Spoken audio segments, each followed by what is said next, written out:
Om Swastiastu. Jadi kegiatan kita pada hari ini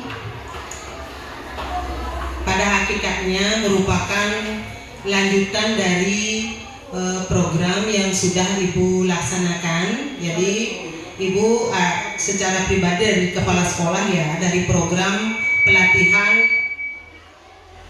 pembelajaran mendalam untuk kepala sekolah itu menyusun RPL. Jadi RPL-nya itu namanya buku pos data. Jadi ada 3 kegiatan dalam buku pos data itu. Salah satunya adalah tentang penyelarasan visi dan misi.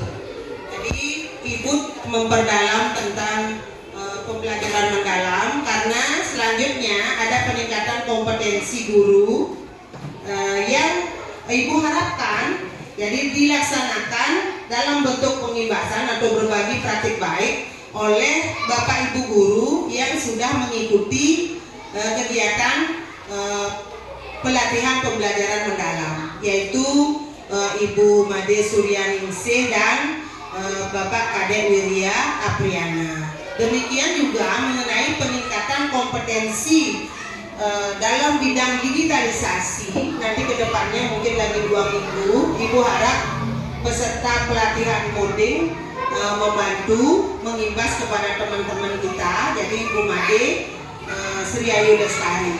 Dan ada lagi satu program untuk siswa, yaitu peningkatan kompetensi siswa dalam bidang digitalisasi. Dia mohon kesediaan Pak Komang untuk membimbing. Jadi Pak Komang menjadi PIC-nya bersama Komang Sri Dewi Tri karena harus dari siswa. Nah demikian program dia Bapak Ibu. Astungkare ini sebenarnya kita sudah pertemuan ketiga jadinya ya. Jadi kemarin 2 kegiatan kita sudah laksanakan. Penyelarasan visi misi itu sudah berlanjut terlaksana 2 hari, bahkan sudah melebar menyesuaikan ke arah penyusunan modul kurikuler. Nah hari ini yang harap Pak Kadek Wirya Apriana dan Bu Made bersedia untuk menyampaikan pendalaman materi jadi kepada teman-teman termasuk Ibu juga terkait pembelajaran mendalam. Nah untuk itu waktu dan tempat Ibu persilakan. Siapa yang akan lebih dulu menyampaikan? Silakan Pak Kadek.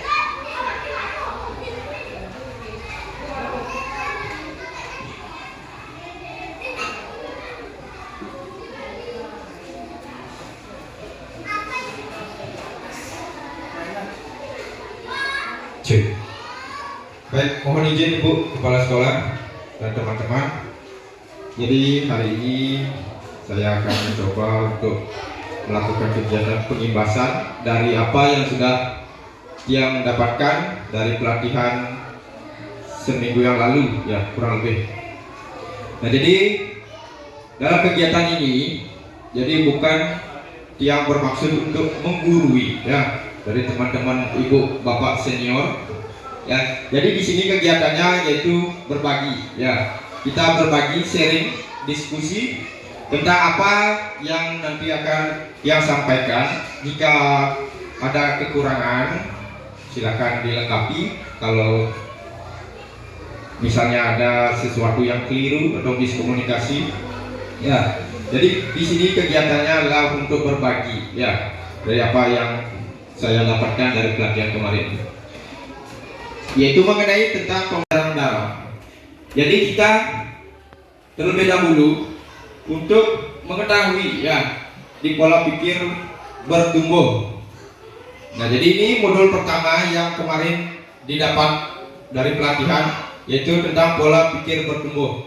Bagaimana siswa bisa kita ajak ya untuk merubah mindset dari pola pikir tetap menjadi pola pikir bertumbuh.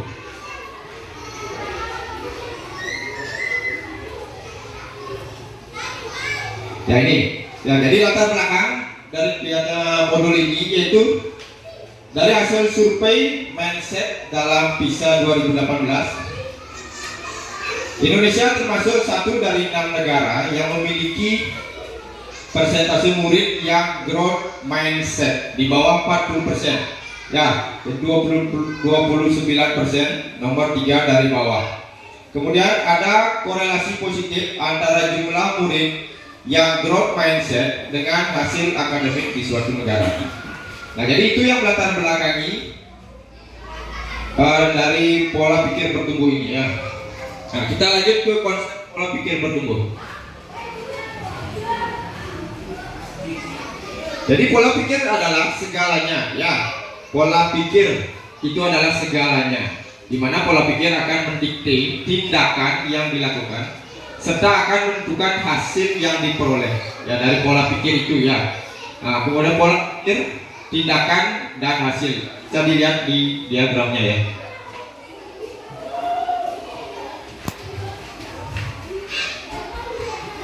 Nah, ini jenis-jenis pola pikir ya. Jadi growth mindset, berbagai fixed mindset ya. Jadi growth mindset itu dimana keyakinan bahwa kecerdasan dan keterampilan bisa dikembangkan lewat belajar dan berusaha ya. Jadi keterampilan bisa dikembangkan lewat belajar dan berusaha.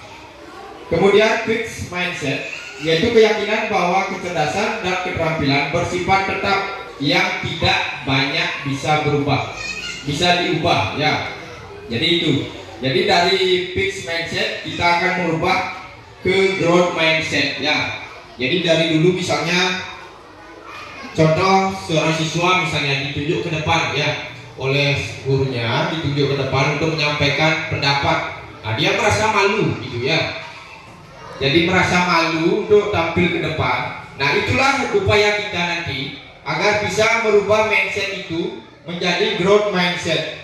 Ya, jadi kita sebagai guru bisa memberikan motivasi ya, dorongan kepada siswa untuk berpikir growth mindset.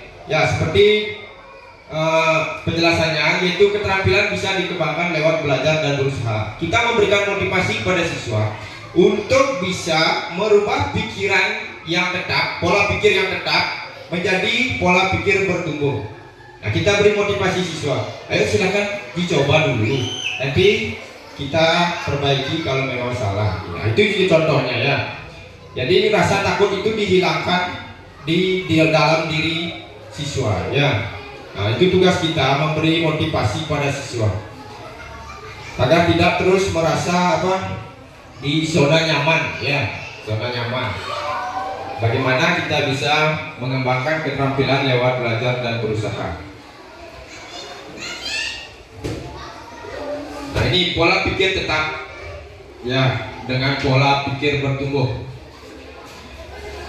Nah, di sana ada challenge, itu menghindar ya, pola pikir tetap. Kalau ada challenge dia menghindar ya.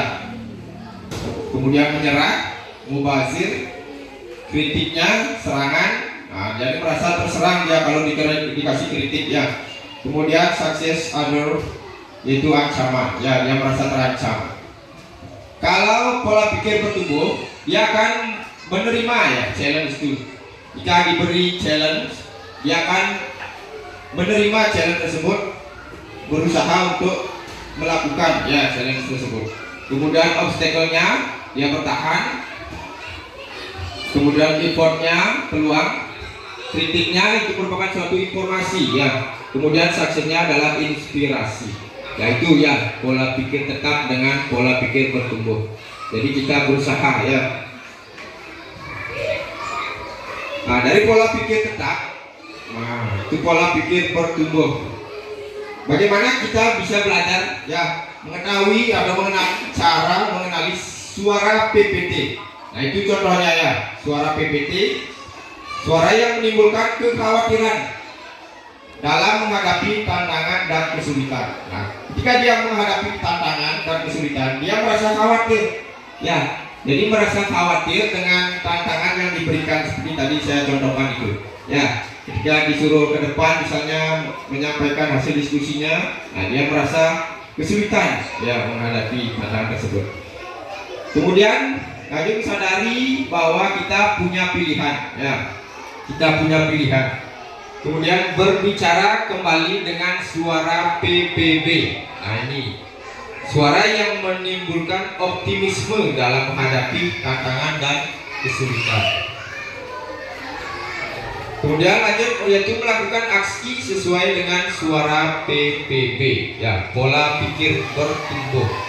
Nah, antara suara pola pikir tetap dengan suara pola pikir bertumbuh. Jadi contohnya, kalau saya gagal berarti saya tidak mampu. Nah itu pola pikir tetap, ya. Kalau suara pola pikir bertumbuhnya, kalau saya gagal berarti saya harus belajar lalu mencoba lagi. Nah itu ya, jadi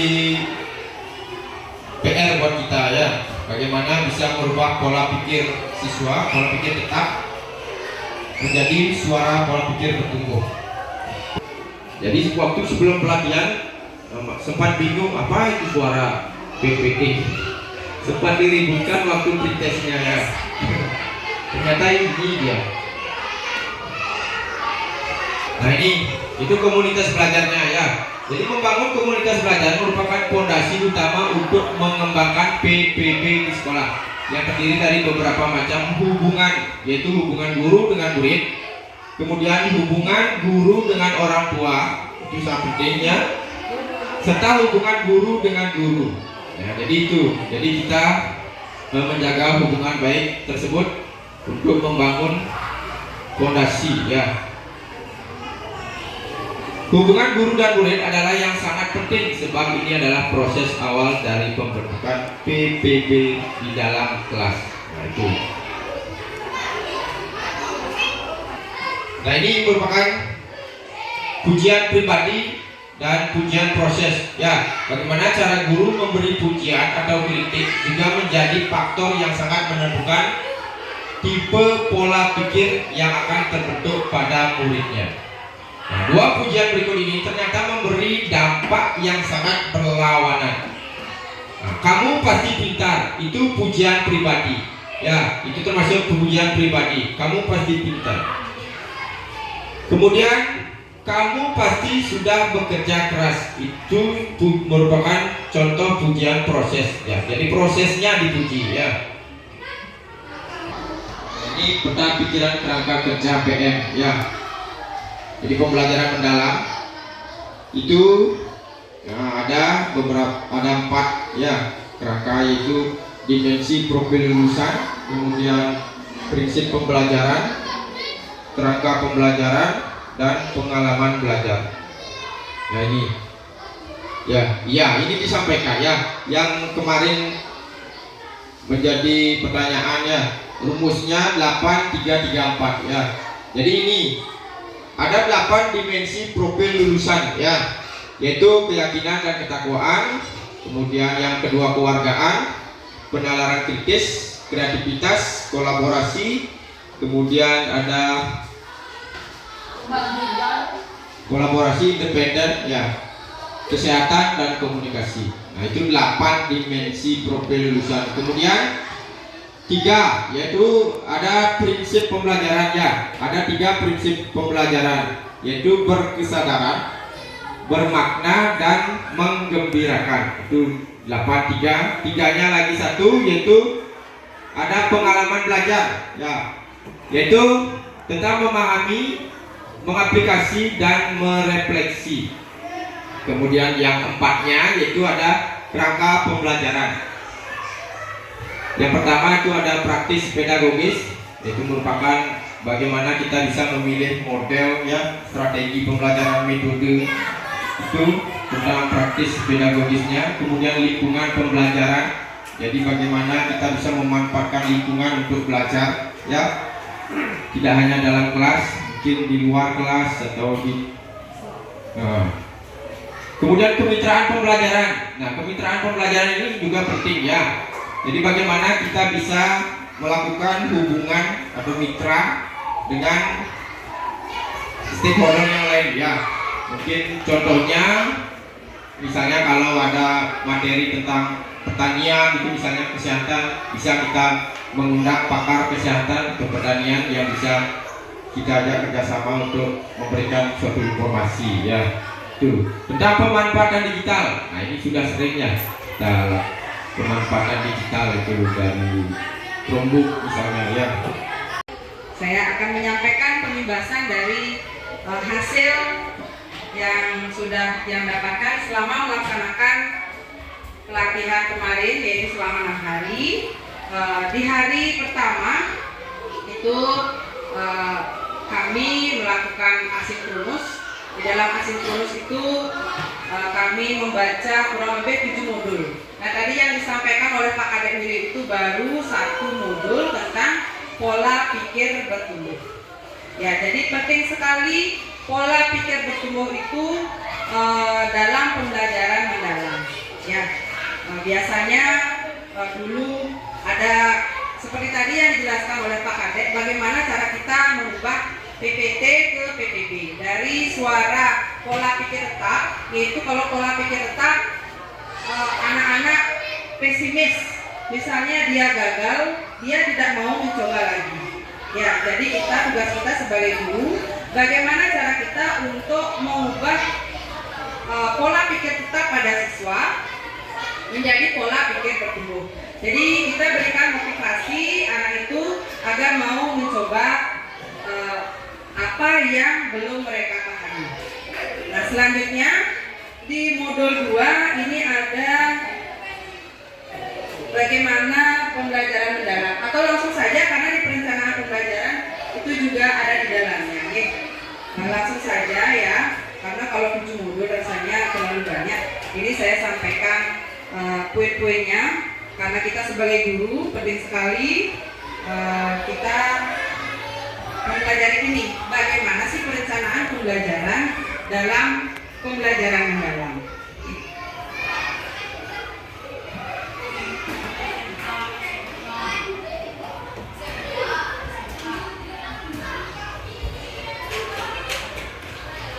Ada 4 komponen itu dalam penyusunan perencanaan pembelajaran. Itu yang pertama ada identifikasi, kemudian ada desain pembelajaran, ada pengalaman belajar, dan ada asesmen. Nah, untuk identifikasi itu ada 3 komponen, yaitu yang pertama kita mengidentifikasi dulu bagaimana kesiapan awal dari murid, ya, bagaimana kesiapan belajarnya, mulai dari gaya belajar, minat bakat peserta didik. Mohon maaf kalau sekarang itu diarahkan kita berbicara murid ya, jadi kata peserta didik itu diubah menjadi murid. Kemudian komponen berikutnya yaitu memahami karakteristik materi pelajaran. Nah, setelah kita memahami karakteristik materi pelajaran, baru kita menentukan dimensi profil lulusan. Tadi sudah disampaikan oleh Pak Kadek, itu dimensi profil lulusannya ada 8. Nah, untuk mudah kita mengingatkan dimensi profil lulusan itu, waktu ini Ibu Hasil memberikan singkatan-singkatan ya. Dimensi profil lulusan itu DPL. Kadang-kadang agak jelimet ketika baru-baru kita mendengar. Kalau dulu kan profil pelajar Pancasila, kalau sekarang dimensi profil lulusan ada 8 DPL. Nah, selanjutnya setelah menentukan dimensi profil lulusan, kita mendesain pembelajaran. Mulai dari, kalau ini yang kita tampilkan itu adalah komponen minimumnya, ya. Di desain pembelajaran, komponen minimum yang ada itu adalah menentukan tujuan pembelajaran, kemudian menentukan kerangka pembelajaran, yaitu ada 4: praktik pedagogis, kemitraan, pembelajaran, lingkungan pembelajaran, dan pemanfaatan digital. Selanjutnya setelah mendesain pembelajaran, pengalaman belajar, ya, komponen pengalaman belajar. Itu ada 2. Yang pertama, merancang pembelajaran dengan prinsip berkesadaran, bermakna, dan menggembirakan. Nah, prinsip pembelajaran dalam PM ini itu bisa disingkat dengan BBM: berkesadaran, bermakna, dan menggembirakan. Kemudian mendeskripsikan memberikan pengalaman belajar melalui memahami, mengaplikasi, dan merefleksi. Ini kita bisa singkat dengan 3M ya. Singkatan-singkatannya biar kita mudah mengingat. Selanjutnya ada asesmen. Nah, dalam perencanaan pembelajaran itu kita menyusun asesmen mulai dari awal pembelajaran. Misalnya di awal pembelajaran kita berikan pertanyaan-pertanyaan pemantik kepada anak-anak, atau kita berikan quiz sebelum masuk ke inti pembelajaran. Kemudian asesmen pada proses pembelajaran dan asesmen pada akhir pembelajaran. Nah, ini yang temukan di modul 6 ya. Yang tadi itu kalau tidak salah di modul 5 itu komponen minimumnya. Sedangkan yang ini adalah secara lengkapnya. Diidentifikasi tadi sama, kemudian yang berbeda itu di desain pembelajaran. Alangkah bagusnya jika sebelum menentukan tujuan pembelajaran itu diisi dulu capaian pembelajarannya. Kemudian yang tadi tidak ada di komponen minimum, lintas disiplin ilmu yang relevan dengan topik. Ya, jadi misalnya kita belajar matematika tentang membandingkan dan menurunkan bilangan cacat.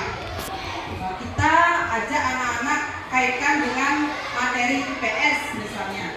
Anak-anak diajak untuk membandingkan gunung-gunung yang ada di Provinsi Bali, membandingkan tingginya dengan peta itu misalnya. Kan itu sudah masuk ke lintas disiplin ilmu yang lain. Pengalaman belajar dalam pembelajaran mendalam itu yang meliputi 3, mulai dari memahami, mengaplikasi, dan merefleksi itu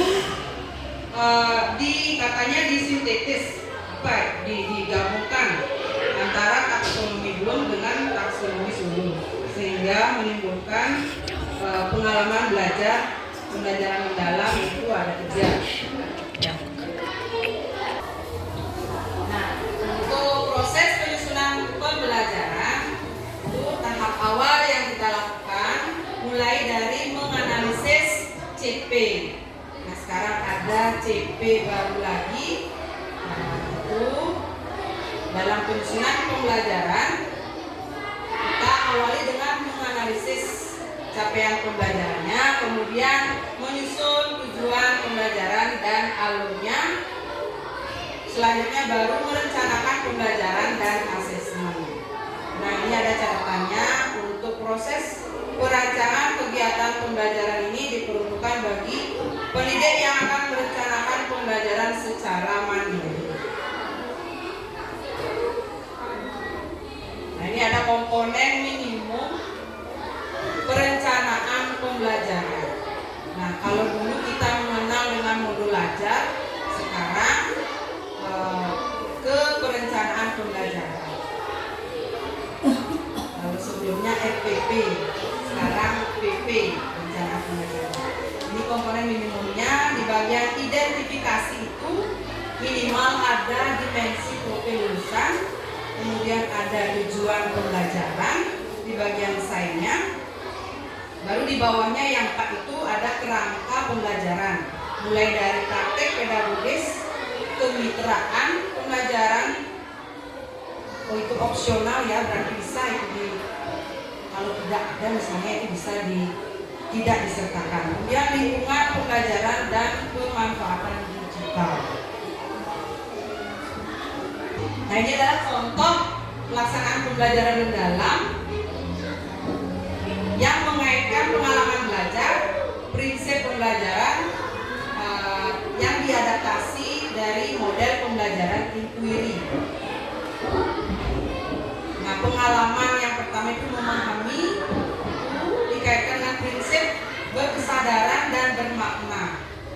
Nah, yang nomor-nomor ini mungkin sintak dari pembelajaran inquiry ya. Kalau pembelajaran inquiry itu sintak yang pertama orientasi. Jadi contohnya guru memberikan stimulus untuk membangkitkan rasa ingin tahu peserta didik dan mulai mengidentifikasi topik yang akan dieksplorasi. Kemudian di tahap mengaplikasi, prinsip yang masuk adalah bermakna dan menggembirakan. Di mengaplikasi itu ada pengumpulan data dan pengolahan dan analisis data. Nah, ini ada contoh lain lagi, contoh dalam pembuatan perencanaan pembelajaran mendalam. Ini dimulai dari yang tadi sudah dia sampaikan, mulai dari identifikasi peserta didik, kemudian identifikasi mata pelajaran, lalu dimensi profil lulusan. Untuk pengisian dimensi profil lulusan, kalau kami di Pasil waktu ini di pelatihan itu disarankan untuk memunculkan semua dimensi profil lulusan. Kemudian dicetak yang mana saja yang masuk ke dalam pembelajaran yang akan kita laksanakan. Itu saran dari hasil yang waktu ini. Agar ke-8 dimensi itu semuanya dimunculkan. Semuanya dimunculkan baru dicetak yang ada yang masuk. Kemudian ini capaian pembelajarannya, berarti ini versi lengkapnya nih ya. Capaian pembelajaran, kemudian setelah capaian pembelajaran ada topik,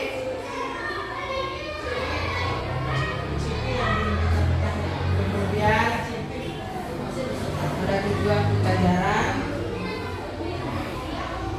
ada praktik pedagogis. Praktik pedagogis ini pembelajarannya berbasis proyek, ya, model pembelajarannya. Kemudian metodenya ada diskusi kelompok, eksplorasi lapangan, wawancara dan presentasi. Nah, mitra pembelajarannya ini karena kaitannya dengan apa dari itu pembelajarannya, jadi bisa melibatkan masyarakat ya. Jadi tidak hanya hubungan yang ada di sekolah saja, seperti tadi yang Pak Ali jelaskan. Kemudian lingkungan pembelajaran, ruang fisik, pengalaman belajar dimulai dari langkah-langkah pembelajaran. Nah, ini dipilah kegiatannya mulai dari awal. Itu ditentukan prinsip yang masuk di kegiatan awal itu adalah prinsip berkesadaran dan bermakna. Nah, itu ada contoh-contohnya. Kalau asesmen itu masih sama seperti di kurikulum Merdeka ya, ada asesmen formatif dan asesmen sumatif. Kalau asesmen formatif itu ada dua, yaitu asesmen as learning, asesmen for learning. Kemudian di asesmen sumatif itu ada asesmen of learning. Nah, ini mungkin ini saja yang dapat yang sampaikan. Kalau ada Bapak Ibu yang ingin bertanya atau ada hal-hal yang mau didiskusikan, yang persilakan.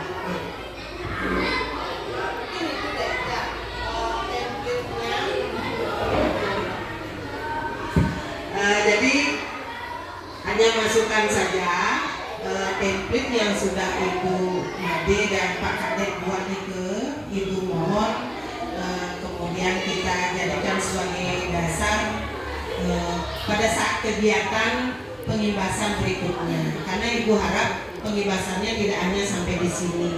Nih, tadi kita lanjutkan, kita bedah CP terlebih dahulu. Setelah bedah CP itu, baru lanjut ke penyusunan perencanaan pembelajaran dengan memanfaatkan template yang dibuat oleh Pak Kadek dan Ibu Made Suryaningsih.